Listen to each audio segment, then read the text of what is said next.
See value based questions. Worksheet 7, worksheet 8 of chapter menstruation has already been discussed. Now we will discuss value based questions. Question number 1. Raman, a painter, always donated 1/5 of his income to an orphanage. Orphanage क्या होता है? अनाथालय. जिस बच्चे के माँ बाप नहीं होते, जिनको कोई देखने वाला नहीं होता, वो एक संस्था होती है जहाँ पर उस टाइप के बच्चे को रखा जाता है. तो उस बच्चे के लिए जो है रमन जो है डोनेट करता है, दान देता है. कितना दान देता है? 1/5, 1/5. 1/5 मीन्स 1/5 ऑफ हिज इनकम, अपने इनकम का. Once he got a contract of painting a house. एक बार रमन को क्या हुआ? एक घर को पेंट करने का कॉन्ट्रैक्ट मिला. उस घर में कितने रूम थे? Having 3 rooms of dimensions 10 metre into 12 into 3.5 metre. ये 3 रूम है. तो फर्स्ट रूम का ये डायमेंशन है. तो फर्स्ट रूम का ये लेंथ हो जाता है, जो बड़ा होता है लेंथ होता है. ये ब्रेथ हुआ और ये हाइट हुआ. फिर दूसरे रूम का डायमेंशन ये है, देखिए 3 रूम्स ऑफ डायमेंशन, तो ये सब डायमेंशन है. तो दूसरे रूम का ये लेंथ है, ब्रेथ और ये हाइट. और तीसरा रूम जो है उसका लेंथ ये है 7 मीटर, ब्रेथ 5 मीटर और हाइट 3.5 मीटर. तो ही चार्ज्ड ₹30 पर मीटर स्क्वायर. और रमन जो है वो घर को जो पेंट करता है, पेंटिंग करने का जो चार्ज है उसका 1 पर metre square means 1 metre square का कॉस्ट है 30 रुपया. फॉर हिज वर्क, अपने वर्क के लिए. तो ये how much money did Raman earn. तो रमन कितना रुपया कमाता है? तो पहले ये देखेंगे कि कितना रूम टोटल पेंट कर रहा है. 3 रूम. तो पहले हम फर्स्ट रूम का लिखते हैं. For first room, first room का लेंथ कितना है? 12. देखिए यहाँ यही फर्स्ट रूम का length 12, breadth 10 metre and height 3.5 metre. तो area first room to be painted. अब देखिए इसमें यह ध्यान देना है कि जब एक पहला रूम को पेंट कर रहा है या दूसरा या तीसरा किसी भी रूम को, तो पेंट कहाँ किया जाता है? चारों दीवार को. Area of 4 walls plus area of ceiling. Area of ceiling मतलब ऊपर वाला जो पार्ट होता है रूम का. नीचे वाला पार्ट तो पेंट नहीं होता है, तो इसलिए नीचे वाला पार्ट को हम छोड़ देंगे. तो टोटल रूम में कितना होता है? Total surface 6. 4 बाल होता है, एक नीचे जो आपका फ्लोर हुआ और एक ऊपर जो आपका सीलिंग हुआ, तो 6 हुआ. तो 6 में फ्लोर तो पेंट होगा नहीं, इसलिए फ्लोर को हम इसमें नहीं लिखते हैं. तो एरिया आप 4 बाल ये हो गया, 4 फेस और एक सीलिंग, तो 5 ही फेस ने इसका पेंट होगा. जो पेंट होगा उतना का ना एरिया हम लेंगे. तो area 4 walls plus area of ceiling, area of first room. तो हर एक रूम का इतना ही पार्ट पेंट होगा. ये आपको ध्यान देना है. तो ये बाद में कि नहीं समझे. देखिए फर्स्ट रूम का एरिया, तो एरिया अगर फर्स्ट रूम का लेंगे टोटल, तो 4 बाल होता है, 4 दीवार होता है, एक फ्लोर होता है जिसमें हम लोग का बेड वगैरह रहता है, और एक ऊपर वाला पार्ट सीलिंग जहाँ पंखा झूलता है. तो 6 पार्ट हो गया. तो 6 पार्ट में नीचे वाला पार्ट जो होता है फ्लोर, वो पेंट नहीं होता है. पेंट कौन होता है? Area of first room to be painted. तो 4 बाल पेंट होगा plus area of ceiling paint होगा. तो इसका एरिया हम निकालेंगे. Equal to area of 4 walls का फॉर्मूला होता है 2L + B × H. चारों बाल का आप अलग अलग एरिया निकालिएगा तो आपको यही आएगा फॉर्मूला. इसको जोड़ने से 2L + 2 ऐसा होता है कि 2LH + 2BH. तो हम 2H को कॉमन ले लेते हैं, 2H को, तो अंडर ब्रैकेट होता है L + B. यही होता है एरिया ऑफ 4 बाल्स. ये ध्यान रखना. यही क्यूबॉइड का लेटरल सरफेस एरिया भी होता है. लेटरल सरफेस एरिया में फ्लोर और सीलिंग को नहीं लिया जाता, बेस और टॉप को नहीं लिया जाता है. तो यही लेटरल सरफेस एरिया भी हुआ. तो वीडियो में तो स्पष्ट बता गया कि लेटरल सरफेस एरिया कहिए रूम का या एरिया ऑफ 4 बाल्स, दोनों सेम होता है. तो 2L + B × H + L × B. ये सीलिंग का एरिया हो गया ऊपर वाला पार्ट. नीचे वाला फ्लोर होता है ना, length of breadth L × B, तो ऊपर वाला भी L × B, चूंकि ऊपर ऑपोजिट फेस इक्वल होता है ना. 2 × लेंथ के जगह पर 12 है लेंथ फर्स्ट रूम का, plus breadth 10 into height 3.5 plus length into breath 12 into 10, length 12 और ब्रेथ 10, अब इक्वल टू 2 इंटू 12 प्लस 10 कितना होगा 22 इंटू 3.5 प्लस 12 इंटू 10 120। अब ये 44 हो गया। आप 44 को 3.5 से मल्टीप्लाई करेंगे, 44 को 3.5 से, तो यहाँ पर आएगा 44 को पहले 35 से करेंगे तो 1540 आएगा, और चूंकि डेसिमल एक डिजिट पहले है तो एक डिजिट पहले यहाँ डेसिमल दे देंगे, यहाँ पर डेसिमल है 3.5 तो ये 154 होगा। तो 154 प्लस 120 इसको ऐड करने से 274 मीटर स्क्वायर। अब फॉर सेकेंड रूम का लेंथ देखिएगा कितना है। सेकेंड रूम का लेंथ है 8 मीटर, ब्रेथ 6 मीटर और हाइट 3.5 मीटर।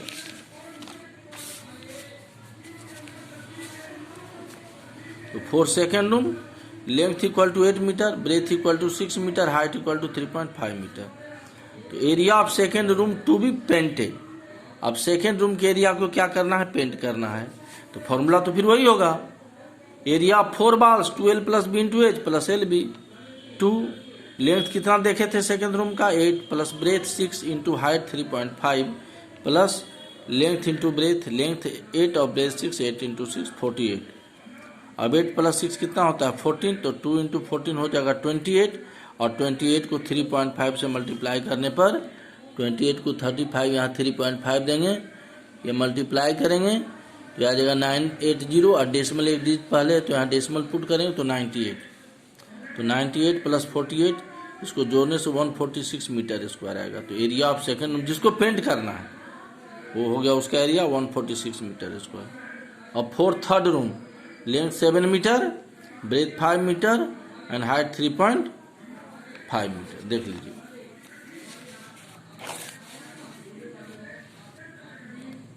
ये थर्ड रूम है। थर्ड रूम का डायमेंशंस लेंथ ब्रेथ हाइट, तो ये लेंथ हुआ, ये ब्रेथ हुआ और ये हाइट हुआ।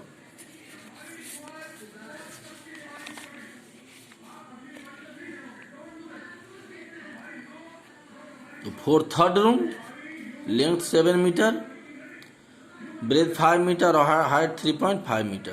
तो थर्ड रूम को जो पोर्शन पेंट होगा, एरिया पेंट होगा, उसका भी फिर यही फॉर्मूला होगा।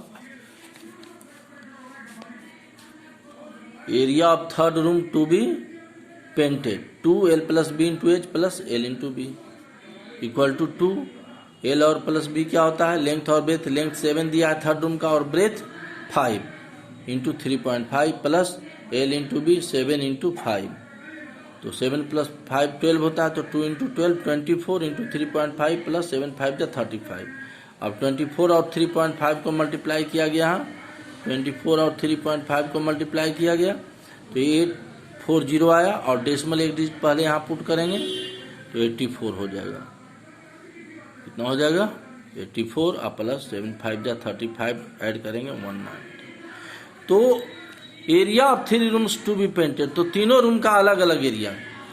फर्स्ट रूम का एरिया कितना था 274, सेकेंड रूम का एरिया कितना पेंट हुआ 146, और थर्ड रूम का एरिया कितना पेंट हुआ 190। तो ये तीनों को प्लस करेंगे। Area of 3 rooms to be painted 274 first room का एरिया, 146 सेकेंड रूम का एरिया और 119 थर्ड रूम का एरिया। तो ये तीनों एरिया को प्लस करने से आता है इट गिव्स 539 मीटर स्क्वायर। अब इतना एरिया उसने रमन ने पेंट किया। अब charge of painting 1 metre square, तो चार्ज दिया हुआ है 30 पर मीटर स्क्वायर, तो per metre square means 1 metre square. तो charge of painting 1 metre square equal to ₹30।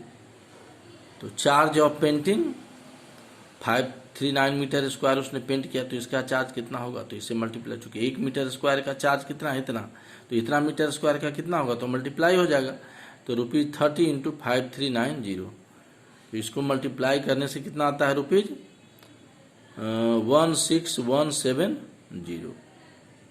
ये आपका ये 1 है, ये आपका 1 है, तो ₹16,170। ये रमन टोटल अर्न करता है तीनों रूम का जो उसने कॉन्ट्रैक्ट लिया, तो तीनों रूम को जो पेंट करने का कॉन्ट्रैक्ट लिया उसमें रमन को इतना अर्निंग होता है। अब क्वेश्चन में कहता है कि रमन, यही ना, कि how much money did Raman, और रमन कितना कमाता है, तो उतना रुपया कमाता है। अब उस रुपया में जितना भी उसका 1/5 क्या देता है, वो इनकम का 1/5 कितना दे देता है, टू एन ऑर्फेनेज, एक अनाथालय को दे देता है। तो पहले तो टोटल इनकम रमन का कितना हो गया, यही ना 16170। तो total income of Raman equal to rupees कितना है, 16170। ये रमन का टोटल आपका इनकम है। अब इसका 1/5 क्वेश्चन में दिया है। अब पूछ रहा है अभी, find the amount of money he gave to orphanage. अब अनाथालय में कितना दिया, 1/5 ना, जो इनकम है उसका 1/5। Amount of money donated to orphanage, अब अनाथालय में कितना दिया, तो जो इनकम है उसका 1/5, तो 1/5 इंटू 1610, तो इसको 5 से डिवाइड करेंगे तो इट गिव्स ₹323440। तो इतना रुपया रमन क्या करता है, अनाथालय में दान दे देता है। तो ये पार्ट बी का आपका सोल्यूशन हो गया। वैल्यू बेस्ड क्वेश्चन का पार्ट ए हुआ, ये पार्ट बी का सोल्यूशन हुआ। और नाउ पार्ट सी। सी में कहता कि what features of Raman's personality would you appreciate and why. Raman के किस फीचर को आप अप्रिशिएट करते हो। तो देखिए अपना अपना एक थिंकिंग है।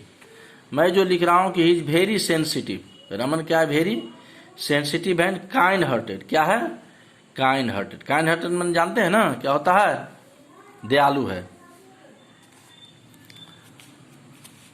हिज सेंसिटिवनेस टुवार्ड्स ऑर्फेनेज, उसका जो सेंसिटिवनेस है किसके प्रति, ऑर्फेनेज के प्रति। ऑर्फेनेज मीन्स जो अनाथ है, वो दिखाता है, सोच दैट कि he is kind hearted and things of deprived person. और डिप्राइव्ड पर्सन माने जो समाज में वंचित व्यक्ति हैं, जिनको कोई देखने वाला नहीं, उसके बारे में वो सोचता है। तो ये हमने लिखा, आप अगर चाहें तो और इससे बेहतर लिख सकते हैं। Question number 2, value based question का मैंने ये डिस्कस कर दिया और सोल्व भी कर दिया।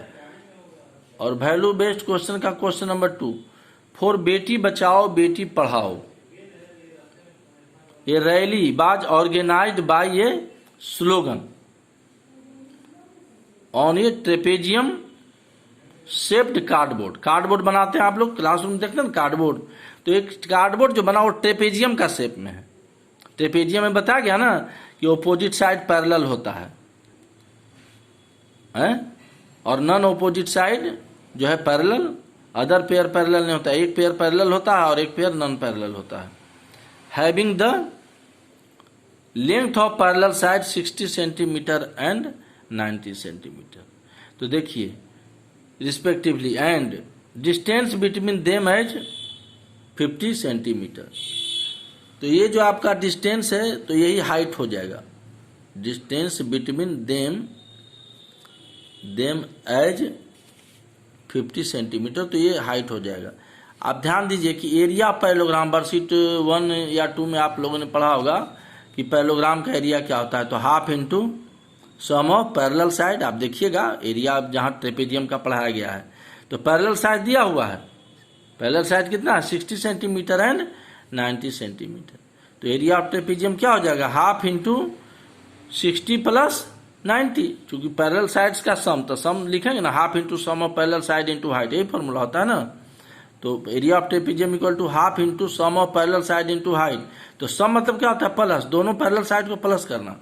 तो पैरेलल साइड तो दिया हुआ है, एक पैरेलल साइड 60 सेंटीमीटर है, दूसरा 90 सेंटीमीटर है, और डिस्टेंस जो दोनों के बीच होता है वही हाइट होता है। तो ये हाइट हो गया 50 सेंटीमीटर। तो एरिया ऑफ ट्रेपेजियम निकालना है आपको, तो क्या लिखेंगे, area of trapezium equal to half into 60 plus 90, दोनों पैरेलल साइड को सम करेंगे इंटू 50, इसको सोल्व करेंगे, then you will get area of trapezium. What are your views. अब आपका व्यूज क्या है अबाउट गर्ल एजुकेशन। तो ये आपको खुद से लिखना है कि गर्ल एजुकेशन से आपका क्या व्यूज है, उससे समाज को क्या फ़ायदा होता है, परिवार को क्या फ़ायदा होता है, या और जो आपका अपना व्यूज है वो लिख के देखें। सी में ये सॉल्यूशन नहीं है, ये तो आपका एक एक्सप्रेशन देना। What steps can you take, what steps can you take to promote girl education. अब गर्ल एजुकेशन को बढ़ावा देने के लिए आप कौन सा स्टेप्स ले सकते हैं, कौन सा स्टेप लेना आप प्रीफर करेंगे, आपका क्या इसमें कंट्रीब्यूशन हो सकता है गर्ल एजुकेशन को बढ़ावा देने के लिए, तो वो आपको लिखना है। तो ये जितना भी आपका ये सब आपका ये बनाना है आपको खुद से। और इसका जो वैल्यू बेस्ड क्वेश्चन का जो पार्ट 1 है वो डिस्कस किया गया है ऑलरेडी। तो उसमें आपको 3 रूम का एरिया निकाला गया और उसमें अनाथालय में कितना पैसा दिया, पार्ट बी था वो निकाला गया। तो ये तीनों रूम का एरिया में देखिए कि एरिया ऑफ फ्लोर छोड़ दिया गया था, क्यों? क्योंकि फ्लोर पेंट नहीं होता है। तो तीनों रूम का एरिया, तो उसमें एरिया ऑफ रूम नहीं लिखा गया था, क्या लिखा गया था? Area of second room to be painted. किस एरिया को पेंट करेंगे? तो फ्लोर को पेंट नहीं करेंगे, इसलिए सिर्फ एरिया ऑफ सीलिंग लिखे, फ्लोर को छोड़ दिए। और 4 दीवार का एरिया, तो इस तरह से 5 फेस हो गया इसका रूम का, 5 सरफेस हो गया या फेस जो कहिए। तो इसी तरह से फर्स्ट रूम का, थर्ड रूम का एरिया निकाल के उसका टोटल कॉस्ट निकाला गया। तो यही है इसमें। तो वैल्यू बेस्ड क्वेश्चन को पढ़िए और क्वेश्चन नंबर 2 को आप जो है इसको सॉल्व करने का प्रयास करेंगे। एरिया ऑफ ट्रेपेजियम है, फॉर्मूला लगा करके।